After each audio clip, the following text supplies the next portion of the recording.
Hi guys, അപ്പോൾ എല്ലാവരും സുഖമായിട്ടിരിക്കുന്നു കരുതുന്നു. ഇവിടെ ഞാൻ കുഴപ്പമില്ലാണ്ടിരിക്കുന്നു. കാരണം വാവച്ചിക്ക് ഭയങ്കര കോൾഡൊക്കെ ആയിട്ടിരിക്കുകയാണ്. അപ്പോൾ അത് കുറഞ്ഞ് വന്നുകൊണ്ടിരിക്കുകയാണ്. അങ്ങനെ അപ്പോൾ ഇന്നത്തെ വീഡിയോ എന്താണെന്ന് വെച്ചാൽ ഞാൻ മെയിനായിട്ട് ഇതിൽ ഷെയർ ചെയ്യാൻ ഉദ്ദേശിക്കുന്നത് എൻ്റെ ഹെൽത്തി ഫുഡ് റൊട്ടീനാണ് കേട്ടോ. അതായത് ഞാൻ പണ്ടൊക്കെ നല്ല രീതിയിൽ അതായത് ഹെൽത്തി ഫുഡ് കഴിച്ചിരുന്നില്ല. ഫുഡ് കഴിക്കുമായിരുന്നു, രാവിലെയും ഉച്ചയ്ക്കും വൈകുന്നേരവും ഡിന്നറും ഒക്കെ കഴിക്കും. പക്ഷെ അത് കറക്റ്റ് സമയങ്ങളിലായിരുന്നില്ല. അങ്ങോട്ടും ഇങ്ങോട്ടും ഒക്കെ മാറും, അതായത് സമയമൊക്കെ മാറി കഴിക്കുമായിരുന്നു. പിന്നെ എന്താ പറയുക, എപ്പോഴും കൂടുതൽ റൈസ്, അതായത് ചോറ് കുറേ എടുത്ത് കഴിക്കുമായിരുന്നു. എൻ്റെ പ്ലേറ്റ് നോക്കുവാണെങ്കിൽ ചോറായിരിക്കും ഏറ്റവും കൂടുതൽ, കറികളൊക്കെ ഏറ്റവും കുറവായിരിക്കും. അങ്ങനെയൊക്കെ ആയിരുന്നു എൻ്റെ ശീലങ്ങൾ. അപ്പോൾ ഞാൻ ഓർത്തു അത് നല്ലൊരു ശീലമല്ല, അത് മാറ്റിയെടുക്കണം. ഞാൻ കുറേ നാളായിട്ട് ആലോചിച്ചുകൊണ്ടിരിക്കുമായിരുന്നു.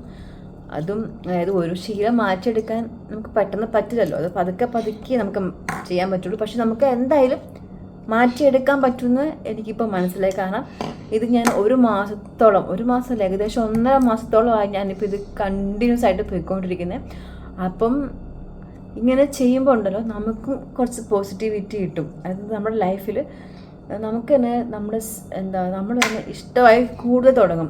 എനിക്കങ്ങനെ തുടങ്ങിയിട്ടുണ്ട് കേട്ടോ, എന്നെ തന്നെ എനിക്ക് ഭയങ്കര ഇഷ്ടമായി തുടങ്ങിയിട്ടുണ്ട്. അങ്ങനെ അപ്പം ഞാൻ എന്തായാലും പറയാൻ ഉദ്ദേശിക്കുന്നതെന്ന് വെച്ചാൽ, ആദ്യം ഞാൻ മാറ്റം വരുത്തിയ നല്ല ശീലം എന്ന് വെച്ചാൽ ഹെൽത്തി ഫുഡ് കഴിക്കുക. രണ്ടാമത്തത് നല്ല എക്സർസൈസ് ചെയ്യുക. മൂന്നാമത്തത് നേരത്തെ എണീക്കുക. ഈ 3 മാറ്റങ്ങളാണ് എൻ്റെ ലൈഫിൽ ഞാനിപ്പോൾ കൊണ്ടുവന്നേക്കുന്നത്. അതിൽ രണ്ട് കാര്യങ്ങൾ ഇപ്പം എനിക്ക് നന്നായിട്ട് പോകുന്നുണ്ട്. നന്നായിട്ട് ഫുഡ് കഴിക്കലും എക്സർസൈസ് ചെയ്യലും. ഉറക്കം, അതും കൂടെ എനിക്കിനി കുറച്ച് മാറ്റാനുണ്ട്. നേരത്തെ എണീക്കും, പക്ഷെ കുറച്ച് മടിയാണ് നേരത്തെ എണീക്കാൻ. അപ്പോൾ അതും കൂടെ എനിക്ക് മാറ്റാനുണ്ട് കേട്ടോ. അപ്പം ഞാൻ എന്താ പറഞ്ഞു വരുന്നതെന്ന് വെച്ചാൽ, ഈ നമ്മുടെ ഇന്നത്തെ വീഡിയോയിൽ എൻ്റെ ഹെൽത്തി ഫുഡ് റൊട്ടീനാണ് കാണിക്കാൻ പോകുന്നത് കേട്ടോ. എക്സസൈസ് മെയിനായിട്ട് ഞാൻ എൻ്റെ ലൈഫിൽ കൊണ്ടുവരാൻ കാരണം എനിക്ക് നന്നായിട്ട് ബാക്ക് പെയിൻ ഇഷ്യൂസ് ഉണ്ടായിരുന്നു. അപ്പം ആക്ച്വലി എനിക്ക് സി സെക്ഷൻ ആയിരുന്നു കേട്ടോ ഡെലിവറി. അപ്പം ഞാൻ ഓർത്ത് ചിലപ്പോൾ സിസേറിയൻ്റെ പ്രശ്നമായിരിക്കും ബാക്ക് പെയിനിന്. അങ്ങനെയാണ് ഞാൻ വിശ്വസിച്ചിരുന്നതും. അങ്ങനെ ഞാൻ കുറേ പേരോട് ചോദിച്ചു, നോർമൽ ഡെലിവറി ചെയ്ത ആൾക്കാരോടും സി സെക്ഷൻ ചെയ്ത ആൾക്കാരോടും ഞാൻ ചോദിച്ചു നിങ്ങൾക്ക് ബാക്ക് പെയിൻ ഉണ്ടോ എന്ന്. അപ്പോൾ മോസ്റ്റ്ലി നോർമൽ ഡെലിവറിക്കാർ പറഞ്ഞത് എനിക്ക് ബാക്ക് പെയിൻ ഇല്ല, കുഴപ്പമൊന്നുമില്ല എന്നാണ് പറഞ്ഞത്. സി സെക്ഷൻകാർ പറഞ്ഞിട്ടുണ്ട് ബാക്ക് പെയിൻ ഉണ്ടെന്ന് പറഞ്ഞു. ചില ആൾക്കാർ പറഞ്ഞു ബാക്ക് പെയിൻ ഒന്നുമില്ല, ഒരു കുഴപ്പമില്ല എന്ന് പറഞ്ഞു. സിസേറിയൻ ചെയ്തവർ 2-3 പേർക്ക് മാത്രമേ അങ്ങനെ ഉണ്ടായിരുന്നുള്ളൂ കേട്ടോ. അപ്പം ഞാൻ ഓർത്തു ചിലപ്പോൾ സി സെക്ഷൻ ചെയ്തതിൻ്റെ ആയിരിക്കും. പക്ഷേ അങ്ങനെ വിചാരിച്ച് ഞാൻ അങ്ങനെ ഇരുന്നു. ഞാൻ എന്നെ തന്നെ എന്താ പറയുക, മനസ്സിൽ വിചാരിച്ചു എനിക്കിനി ബാക്ക് പെയിൻ പോകത്തില്ല, സി സെക്ഷൻ ആയതുകൊണ്ടായിരിക്കും എനിക്ക് ബാക്ക് പെയിനൊക്കെ വരുന്നത്, എനിക്കിനി ഇത് ലൈഫ് ലോങ് എനിക്കിനി സഹിക്കാൻ പറ്റാണ്ട് ഞാൻ ഇരിക്കും എന്നൊക്കെ ഞാൻ ആലോചിച്ചിരുന്നു. അങ്ങനെ എനിക്ക് സഹിക്കാൻ പറ്റാത്ത ഒരു ദിവസം വന്നപ്പോൾ ഞാൻ ഡോക്ടറെ കണ്ടു. ഡോക്ടർ പറഞ്ഞു ഇത് സി സെക്ഷൻ്റെ ഒന്നുമല്ല, നീ എക്സർസൈസ് ചെയ്യാത്തതിൻ്റെ കുഴപ്പമാണെന്ന് പറഞ്ഞു. സത്യം എന്നോട് അങ്ങനെ പറഞ്ഞു. എന്നിട്ട് പറഞ്ഞു വൈറ്റമിൻ D3 കഴിക്കണം, D3യുടെ ഇത്തിരി കുറവുണ്ട്. പിന്നെ ഒന്നാമത് എനിക്ക് ഷോർട്ടല്ല, ഞാൻ ഹൈറ്റ് കുറവാണ്. ഹൈറ്റ് കുറവായതുകൊണ്ട് ചിലവർക്ക് ഇങ്ങനെ വരാം. അതായത് ഹൈറ്റ് കുറഞ്ഞ സ്ത്രീകൾക്ക് ചിലപ്പം ബാക്ക് പെയിൻ ഇഷ്യൂസ് കൂടുതൽ ഉണ്ടാകാറുണ്ട്. പക്ഷേ എന്താ ചെയ്യുക, എക്സർസൈസ് ചെയ്യുവാണെങ്കിൽ നിങ്ങളുടെ ലൈഫിൽ ഇത് ഉണ്ടാവത്തില്ല, ബാക്ക് പെയിൻ ഇഷ്യൂസ് ഒന്നും ഉണ്ടാവില്ല. അത് ആരായാലും എല്ലാ മനുഷ്യരും എക്സർസൈസ് ചെയ്യണം എന്നാണ് ഡോക്ടർ പറഞ്ഞത്. അപ്പോൾ ഞാൻ വിശ്വസിച്ചൊന്നുമില്ല. പിന്നെ എക്സർസൈസ് ചെയ്തിട്ടുണ്ടെങ്കിൽ എൻ്റെ ബാക്ക് പെയിൻ കുറയുക. ഞാൻ അപ്പോഴും മനസ്സിൽ കരുതിയത് അങ്ങനെ എനിക്ക് സി സെക്ഷൻ ചെയ്തതിൻ്റെ പ്രശ്നമാണ്. അങ്ങനെ ഞാൻ ഡോക്ടർ വന്ന് ടാബ്ലറ്റൊക്കെ വാങ്ങിച്ചു കൊണ്ടുവന്നു. ഞാൻ അപ്പോഴും വർക്കൗട്ടൊന്നും ചെയ്തില്ല, ടാബ്ലറ്റ് കഴിച്ചു. എനിക്കപ്പോൾ പെയിൻ കുറഞ്ഞു. ഞാൻ ഓർത്തു ചിലപ്പോൾ D3യുടെ കുറവായിരിക്കും, അതുകൊണ്ടായിരിക്കും എനിക്ക് പെയിൻ ഉണ്ടായെന്ന് വിചാരിച്ചു. ഞാൻ അങ്ങനെ അത് വിട്ടു. പിന്നെ കുറേ നാൾ കഴിഞ്ഞപ്പോഴത്തേക്ക് എനിക്ക് പിന്നെയും നല്ല ബാക്ക് പെയിൻ ഇഷ്യൂസ് വന്നു തുടങ്ങി. അപ്പോൾ ഞാൻ ഓർത്തു നമുക്ക് വർക്കൗട്ട് ചെയ്ത് നോക്കാം, എന്തായാലും ഡോക്ടർ പറഞ്ഞല്ലേ, ഡോക്ടർ ചുമ്മാ പറയില്ലല്ലോ, നമുക്കൊന്ന് ചെയ്ത് നോക്കാമെന്ന് ഓർത്ത് ഞാൻ വർക്കൗട്ട് സ്റ്റാർട്ട് ചെയ്തു. ആദ്യത്തെ സ്റ്റാർട്ട് ചെയ്തപ്പോൾ ഒരാഴ്ച കറക്റ്റായിട്ട് പോയി. പിന്നെയും എനിക്ക് മടിയായി തുടങ്ങി. അങ്ങനെ ആദ്യത്തെ എനിക്ക് അങ്ങനെയായിരുന്നു കേട്ടോ. പിന്നെ ഞാൻ ഓർത്തു മടി കാണിക്കരുത്, ഇത് എനിക്ക് വേണ്ടിയാണ് ഞാൻ ചെയ്യുന്നത്, സോ പോണം. അങ്ങനെ ഞാൻ വർക്കൗട്ട് വീണ്ടും സ്റ്റാർട്ട് ചെയ്തു. ഇപ്പോൾ കണ്ടിന്യൂസ് ആയിട്ട് പോകുന്നുണ്ട്. സത്യം പറയാമല്ലോ, എൻ്റെ ബാക്ക് പെയിൻ എനിക്കിപ്പോൾ ഇല്ല. ടച്ച് വുഡ് ഉണ്ടാകാണ്ടിരിക്കട്ടെ. സത്യമായിട്ടും എനിക്ക് ബാക്ക് പെയിൻ തീരെ ഇല്ല എനിക്ക്. അപ്പോൾ ഞാൻ ഓർത്തു ദൈവം ഇതെനിക്ക് പണ്ടേ ചെയ്തിട്ടുണ്ടായിരുന്നെങ്കിൽ എനിക്ക് ഇഷ്യൂസ് ഒന്നും ഉണ്ടാവില്ലായിരുന്നല്ലോ.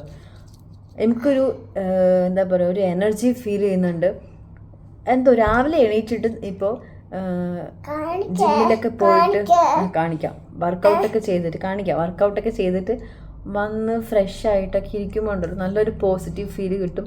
നമുക്ക് ജിമ്മിൽ തന്നെ പോകണ്ട, നമുക്ക് ഡാൻസ് കളിക്കാം, നമുക്ക് സ്വിമ്മിങ് ചെയ്യാം, നമുക്ക് സൈക്ലിങ് ചെയ്യാം, അങ്ങനെ എന്തൊക്കെ കാര്യങ്ങളുണ്ടോ അതൊക്കെ വർക്കൗട്ട് ചെയ്യാനായിട്ട് നമുക്ക് ഉപയോഗിക്കാം. എനിക്ക് മടിയായിരുന്നു വർക്കൗട്ട് ചെയ്യാനായിട്ട്. അപ്പോൾ പക്ഷേ ഇപ്പോൾ വർക്കൗട്ട് ചെയ്തതിന് ശേഷം ഒരു നല്ല മാറ്റമുണ്ട് കേട്ടോ. അപ്പോൾ അതാണ് ഞാൻ പറഞ്ഞത്. അപ്പോൾ ഇന്ന് കുറച്ച് കഥ കൂടിപ്പോയില്ലേ. അപ്പോൾ ഞാൻ എൻ്റെ ലൈഫിലെ എക്സ്പീരിയൻസ് പറഞ്ഞ കേട്ടോ. പിന്നെ ഞാൻ ഷുഗർ കുറച്ചു, ചായ രാവിലെയും വൈകുന്നേരവും ഒക്കെ കുടിച്ചോണ്ടെന്ന്. ഞാൻ എല്ലാ ദിവസവും ചായ കുടിക്കത്തില്ല, രാവിലെ പാടെ ഒഴിവാക്കി വൈകുന്നേരം വല്ലപ്പോഴും ഒരു ടെംപ്റ്റേഷൻ വരുമ്പോൾ ചായ കുടിക്കും. പക്ഷെ തീരെ മധുരം കുറച്ചാണ് കുടിക്കുന്നത്. അങ്ങനെ അപ്പോൾ ഞാനിത് അങ്ങനെയാണ് ഇപ്പം കൊണ്ടുപോയിക്കൊണ്ടിരിക്കുന്നത്. അപ്പോൾ നമുക്ക് നമ്മുടെ വീട്ടിലോട്ട് എല്ലാവർക്കും സ്വാഗതം. അപ്പം ഞാൻ രാവിലെ എണീറ്റിട്ട് കുറച്ച് വെള്ളത്തിൽ ചിയാ സീഡ്സ് ഇട്ട് വച്ചേക്കുന്നതാണ് കേട്ടോ. അപ്പം ഞാൻ രാവിലെ എണീറ്റിട്ട് ഉടനെ ഇട്ട് വെച്ചിട്ട് ഞാൻ ഫ്രഷ് ആകാൻ പോകും. ഫ്രഷ് ആയിട്ട് വന്ന ഉടനെ ആദ്യം കുടിക്കുന്നതാണ് ചിയാ സീഡ്സ് ഇട്ട വെള്ളം. അപ്പോൾ ഇത് കുടിച്ചിട്ടാണ് ഇനി ഞാൻ ബ്രേക്ക്ഫാസ്റ്റ് കഴിക്കാൻ പോകുന്നത്. അപ്പം ഞാനിത് കുടിച്ചിട്ട് ഇനി ബ്രേക്ക്ഫാസ്റ്റ് കഴിക്കുമ്പോൾ കാണാം. അപ്പോൾ ഇതേ ബ്രേക്ക്ഫാസ്റ്റ് ടൈമായി. അപ്പോൾ ഇന്നത്തെ എൻ്റെ ബ്രേക്ക്ഫാസ്റ്റ് ബനാന സ്മൂത്തിയാണ് കേട്ടോ. അപ്പോൾ ഇതിൻ്റെ അകത്ത് ഞാൻ ബനാന ഇട്ടിട്ടുണ്ട്, ആപ്പിൾ ഇട്ടിട്ടുണ്ട്, ക്യാഷ്യൂ, മിൽക്ക്, പിന്നെ 2 സ്പൂൺ ഓട്സ്, പിന്നെ ഇത്തിരി തേനും ആഡ് ചെയ്തിട്ടുണ്ട്. പിന്നെ ഇതിൻ്റെ അകത്ത് കുറച്ച് ചിയാ സീഡ്സും ആഡ് ചെയ്തിട്ടുണ്ട് കേട്ടോ. അപ്പോൾ ഇതാണ് ഇന്ന് എൻ്റെ ബ്രേക്ക്ഫാസ്റ്റ്. അപ്പോൾ ഇന്ന് നിങ്ങൾ ഓർക്കും ഇത് കഴിക്കുമ്പോൾ വിശപ്പ് മാറുമെന്ന്. ഞാനും അങ്ങനെയാണ് ആദ്യമൊക്കെ ഓർത്തത് കേട്ടോ. കഴിച്ച് തുടങ്ങിയതിന് ശേഷം ഉണ്ടല്ലോ എനിക്ക് വിശക്കത്തൊന്നുമില്ല ഇത് കഴിച്ചാൽ. അപ്പം ഇത് നമുക്ക് ഹെൽത്തി ഓപ്ഷനായിട്ട് ചൂസ് ചെയ്യാം. അങ്ങനെ എൻ്റെ ബ്രേക്ക്ഫാസ്റ്റ് കഴിച്ച് കഴിഞ്ഞതിന് ശേഷം ഞാൻ ക്ലീനിങ്ങും കുക്കിങ്ങും വേഗം തീർത്തു കേട്ടോ. അതിന് ശേഷം എനിക്ക് സ്നാക്ക് ടൈമാണ് കേട്ടോ ഇത്. അപ്പോൾ ഞാൻ കുറച്ച് ബനാന ഉണ്ടായിരുന്നു, അപ്പോൾ ബനാന എന്ന് സ്നാക്കായിട്ട് എടുക്കാമെന്ന് ഓർത്തു. അപ്പോൾ ഇതാണ് കേട്ടോ എൻ്റെ സ്നാക്കിനകത്തെ. അപ്പോൾ ഇത് സ്നാക്ക് കഴിച്ചിട്ട് വേണം ഇനി ജിമ്മിൽ പോകാനായിട്ട്. അപ്പോൾ ഞാൻ വേഗം ഈ ബനാന കഴിച്ചിട്ട് ജിമ്മിൽ പോയിട്ട് വരാം. അപ്പോൾ ഞങ്ങൾ സ്നാക്സ് എല്ലാം കഴിച്ച് ജിമ്മിലൊക്കെ പോയിട്ട് തിരിച്ചു വന്ന് ഫ്രഷൊക്കെ ആയി. പിന്നെ കുറച്ച് എഡിറ്റിംഗ് പരിപാടികളൊക്കെ കഴിഞ്ഞപ്പോഴത്തേക്ക് നമുക്ക് ലഞ്ച് കഴിക്കാനുള്ള സമയം കേട്ടോ. അപ്പോൾ ഇപ്പം 1:30 ആയിട്ടുണ്ട്. അപ്പോൾ 1:30ക്ക് നമ്മൾ ഫുഡ് കഴിക്കാനായിട്ട് പോവുകയാണ്. അപ്പോൾ ഇന്നത്തെ ലഞ്ച് എന്താണെന്ന് ഞാൻ കാണിച്ചു തരാം. ഇതാണ് ഇന്നത്തെ ലഞ്ച്. ഇത്തിരി ചോറും ഇന്ന് ചിക്കൻ കറിയാണ്, തേങ്ങ അരച്ച ചിക്കൻ കറി കേട്ടോ. അപ്പോൾ 3 ചിക്കൻ പീസ് എടുത്തിട്ടുണ്ട്. അപ്പം ഇതല്ലാണ്ട് ഞാൻ പിന്നെ കുറച്ച് സാലഡ്സും ഉണ്ട് കേട്ടോ. അപ്പോൾ ഇതാണ് എൻ്റെ ലഞ്ച്, സാലഡും ചോറും ചിക്കനും. അപ്പോൾ ലഞ്ചിന് ഇവിടെ ഇതേ വാവച്ചി എൻ്റെ കൂടെ ഇരുന്ന് കഴിക്കുന്നുണ്ട് കേട്ടോ. അപ്പം വാവച്ചിക്കും ചോറും ചിക്കനും ആണ് വാവച്ചിക്കും ലഞ്ച്. വാവച്ചി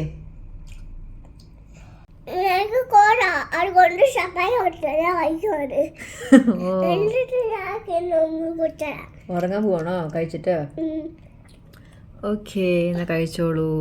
കോൾഡ് ആയതുകൊണ്ടാണ് സംസാരിക്കാത്ത കേട്ടോ. അവച്ച് കോൾഡാണ്, അതുകൊണ്ട് ഫുഡ് കഴിച്ചിട്ട് കിടന്നുറങ്ങാൻ പോകുമെന്ന് പറഞ്ഞത്. അപ്പോൾ ഞാനും ലഞ്ച് കഴിക്കട്ടെ. ഒരു ഈവനിങ് ആയിട്ടോ. അപ്പോൾ ഈവനിങ് ആയപ്പോഴത്തേക്കും ചായ കുടിക്കാൻ ഒരു കൊതി. കുറേ നാളായി ചായ കുടിച്ചിട്ടോ. അപ്പോൾ ഞാൻ ഇന്ന് ചായ കുടിക്കാനായിട്ട് പോവാണ് കേട്ടോ. അവച്ചി എന്താ കഴിക്കണേ? ഈവനിങ് അവച്ചി ബനാന കഴിക്കണം അല്ലേ? സ്നാക്ക് കഴിക്കണം അവച്ചി? ഓ വാവച്ചിയുടെ സ്നാക്കാണോ? ഓക്കെ. പിന്നെ ഒരു കാര്യം, ചായ കുടിക്കുമ്പം ഞാനിപ്പോൾ നന്നായിട്ട് മധുരം കുറച്ചിട്ടുണ്ട്. അപ്പം മധുരം കുറച്ചുള്ള ചായയാണ് കുടിക്കുന്നത്. അപ്പോൾ ചായ കുടിച്ചിട്ട് ഇനി നമുക്ക് ഡിന്നർ സമയത്ത് കാണാം.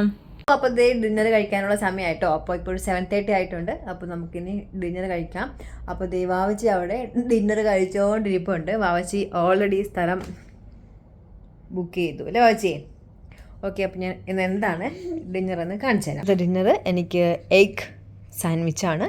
വാവച്ചിക്കും എഗ് സാൻഡ്വിച്ച് തന്നെയാണ് കൊടുക്കുന്നത്. അപ്പോൾ വാവച്ചി ഡിന്നർ കഴിച്ചുകൊണ്ടിരിക്കുകയാണ്. പിന്നെ എഗ് സാൻഡ്വിച്ച് കഴിച്ചിട്ട് ഞാനൊരു ആപ്പിളും കൂടെ കഴിക്കും കേട്ടോ. അപ്പോൾ ഇന്നത്തെ ഡിന്നർ ഇതാണ്. വാവച്ചി എങ്ങനെയുണ്ട് എഗ് സാൻഡ്വിച്ച്? ഓ, ബാബു കഴിച്ചുകൊണ്ടിരിക്കുകയാണോ? ബാബുവിന് കൊടുത്തിട്ട് വാവച്ചി കഴിക്കുള്ളൂ. വാവച്ചിയുടെ ഫേവറേറ്റ് ടോയാണ്. സോ എമ്മിയാണോ? ഒന്ന് വേഗം കഴിക്കും മോൻ. അപ്പോൾ വേഗം കഴിക്കട്ടോ എഗ് സാൻഡ്വിച്ച്. ഫുള്ള് കഴിച്ചു. ആ വേഗം കഴിച്ചോ. അപ്പോൾ ഡ്യൂട്ടിയിൽ നിന്ന് വരുന്നതിന് മുന്നേ വേഗം കഴിച്ചോ കേട്ടോ. ഓക്കെ. വാവിച്ചിട്ട് കോൾഡ് കുറഞ്ഞോ? ആ വേഗം കഴിക്കുന്ന ഒരു കുറച്ച്. മോൻ പതുക്കെ കഴിച്ചാൽ മതി. പതുക്കെ കഴിച്ചിട്ട് വെള്ളമൊക്കെ കുടിച്ചിട്ട് ബ്രഷൊക്കെ ചെയ്ത് കിടന്നുറങ്ങണം. ഓക്കെ. കോൾഡ് കുറഞ്ഞോ വാവച്ചിടെ? ഓക്കെ. ഡിന്നറും കൂടെ കഴിച്ച് കഴിഞ്ഞാൽ നമ്മുടെ കിച്ചൺ ക്ലോസ് ആക്കാൻ പോവാണ്. കിച്ചൺ നാളെ ഓപ്പൺ ആകത്തുള്ളൂ കേട്ടോ. അപ്പോൾ നമ്മുടെ വീഡിയോ ഇന്നത്തെ വീഡിയോ ഇത്രയേ ഉള്ളൂ കേട്ടോ. അപ്പോൾ ഇന്നത്തെ വീഡിയോ നിങ്ങൾക്ക് ഇഷ്ടമായെങ്കിൽ കമൻറ്റ് ചെയ്യണം, ലൈക്ക് ചെയ്യണം, ഷെയർ ചെയ്യണം. പിന്നെ സബ്സ്ക്രൈബ് ചെയ്യാത്തവർ ആരെങ്കിലും ഉണ്ടെങ്കിൽ ഒന്ന് സബ്സ്ക്രൈബ് ചെയ്യണം, മറക്കല്ല കേട്ടോ.